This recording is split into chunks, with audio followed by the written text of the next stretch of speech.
Is here to help us break this down. Monica, what do you think of Collier's comments?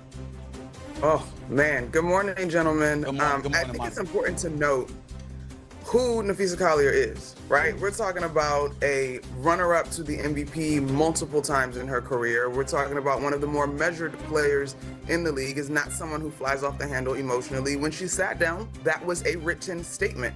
And so I think, to me, I can't help but look ahead to the end of October, gentlemen, in which the current collective bargaining agreement will end for the WNBA. And it seems that these sides are woefully far apart. Across the league, in terms of responses from players, there has been no one that hesitated to back V and stand alongside of her as players, because she is that trusted and regarded that she would not come to the conversation ill-prepared in terms of really setting this thing off and bringing attention to the fact that these players are not going to back down. And listen, the potential media rights deal, or the media rights deal, I should say, is fantastic. But as we saw back during All-Star break for the WNBA, if you're only getting a minimal percentage, then that is why the players wore those shirts that said pay the players. And so while the rights deal is important, it is also important that it trickle down to the players who make this league that has been so appealing that folks want to be a part of it. I appreciate that, Monica. I don't disagree with anything that you said. I just want to add to it. Cathy Engelbert, the commissioner of the WNBA. Keep Monica up on the screen, please, because I want to see her. Cathy Engelbert, the commissioner of the league. Doggy, Peter, Monica, let me say for the record, you should resign. You need to resign, period. Reason I say that, Doggy, is because when a player, any player, but especially one of that magnitude, attacks you publicly like that, that weak-ass statement Commissioner Engelbert gave is not good enough. And I'm going to say it. It was a weak-ass statement. Could you imagine somebody directing comments and criticisms at you, taking conversations they've had with you directly and telling the world what you said? And did you see that statement Commissioner Engelbert gave? She basically provided no defense of herself. I mean, I don't have the statement right directly in front of me, y'all. It's mischaracterization. A mischaracterization. She was disheartened. I'm disheartened at the mischaracterization. What? That was I'm not saying Napheesa Collier personally attacked her, like personally. I'm not trying to personalize it like that, but I'm just saying her words were piercing. That was an attack against your leadership. It was an attack against your integrity. It was an attack against your character. And that's the statement you came out with. Listen, I've reached out to Cathy Engelbert's office. I said, you are welcome to come on my show today to explain, because I want to know how the hell somebody said something like that about you as the commissioner. Doggy, come on, man. I mean, whether it was David Stern or Adam Silver or Roger Goodell or Paul Tagliabue or Pete Rose, could you imagine a commissioner being called out like that directly?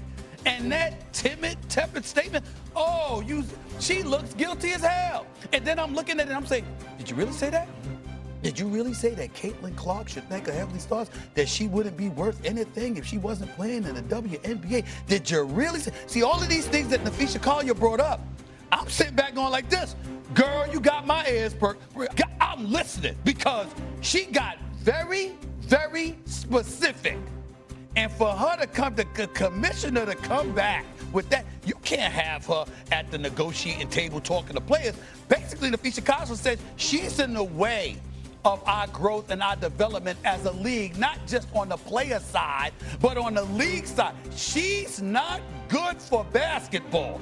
That's what Napheesa Collier. Nobody questioned Cathy Engelbert's business acumen now, because we know she knows business. And you see the average player salaries, it was $28,000 when they first started. It's about, over 130 now. You got salaries over $200,000 now, some of them, but that's not enough. At the end of the day, you have a star player in the league saying the commissioner, this individual, is in the way of all of us. And that was her statement. I believe she should hand in her resignation. All right, I have two things to say. Well, more than that. And I don't follow this carefully, right, but I watched it today. That was a tremendous non-call on the play that Kyer lost the ball last Friday and night. lost the game. Okay? That was a great job by the officials. We agree. That was not a foul. Right. And Kyer, in her response, said, this is about not W's and losses. Yes, it is. Because you put your statement out after you lost when your coach, right here, read the most disgraceful thing I have seen in 50 years of watching basketball. Cursing out fans, walking into the gym, going into the post locker room, the media room, and killing the officials. When the official got the call right. I was in the real building with Pat Lolly with the Lakers against the Celtics with Rambis. I was there when Pat Lolly got burned with Hugh Hollins on a call by Hubert Davis, which gave the Celtics, which gave the Bulls wins. That was an incredibly horrendous decision. It was the reverse. Phil Jackson got burned. Terrible job by Reeve. She should apologize for garbage, ridiculous behavior. I spoke to an NBA official today who's in the Hall of Fame. He said, Chris, that was a tremendous non-call. The officials did the exact right thing. Kyer says it's not about W's and L's. Yes, it is. You lost the game, you lost the ball, and you're frustrated. B, your coach acted like a complete... You don't act like that. You don't act like that. And she should apologize. You know what? I was out of line. The call was right. I can't run in the court, curse out the fans, and then on top of it, destroy the officials when my season. She deserved the suspension. Now we get that out of the way. This is, Steve, about labor negotiations. You have been around forever. We have seen the NFL lose games. We have seen the NBA lose games. They lost a half a season in '99 with the strike. We have seen baseball get amputated 94. and lose a World Series. I saw people kill Selig. I saw people kill Stern. I saw people kill Rozelle and Tagliabue because they were frustrated with the CBA. This is the same deal.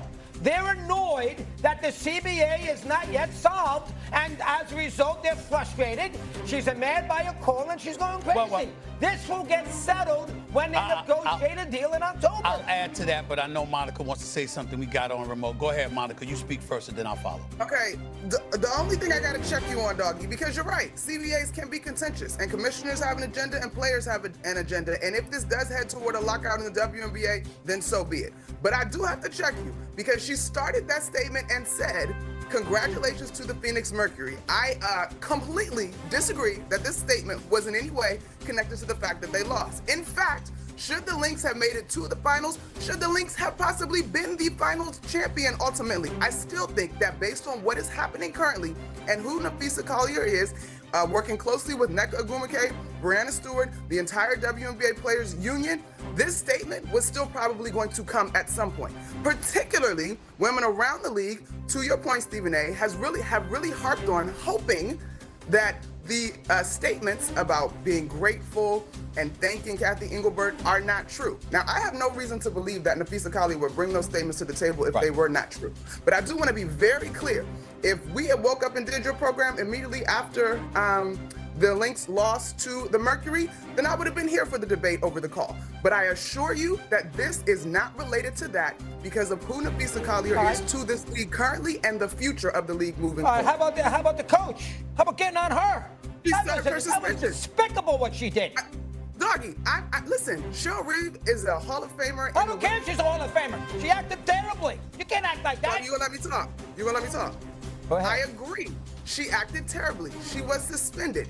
In that moment, this is what I'm saying to you. We don't get to a place where someone as measured and poised as Napheesa Collier goes to the podium with a written statement. If not, this inconsistency and quite frankly, the way the players are framing it, poor officiating has not reached an absolute boiling point. I assure you that Cheryl Reeve is probably not proud of this moment. She was suspended.